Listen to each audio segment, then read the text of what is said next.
Hey everybody, welcome back to another episode of WordPress Heroes, your #1 channel to learn about all things WordPress related.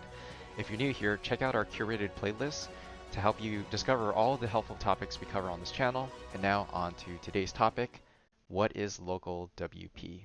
So local WP or local WordPress is an amazing application that allows you to run local installations of WordPress on your local computer.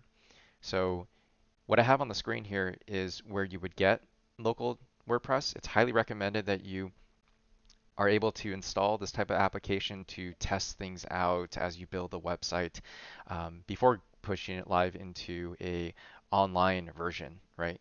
So local comes in very handy if you're developing uh, plugins and you're also developing and upgrading themes. Very, very useful tool. So you would click on download here on the screen here. After the installation, you would have this application.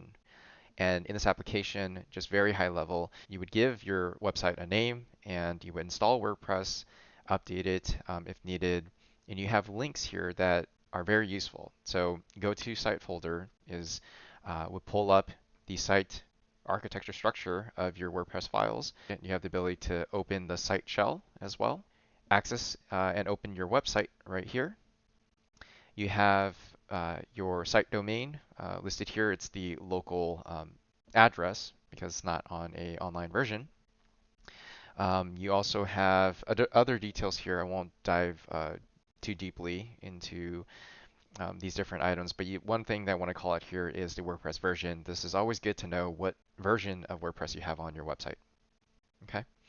So right now I have the most basic theme that is installed and comes along with your WordPress installation. If you click on Open Site, it'll take you to it and you can see what it looks like. So this is very basic templated stuff, and we will spend some time in the other videos to talk about how to actually develop and customize a website. In this video, I wanted to just give a high-level overview of what WordPress local is, and in the next subsequent videos, I will take you through how those files equate to the building and presentation of a actual website and how you will actually modify it. Also in other videos, I will also take us through the most important thing is how to keep your website secure. It's something that I'm very excited about to take you through, so I hope you come along on this journey. Thank you again for watching this video. If you like what you see, please like and subscribe. Have a great rest of your day.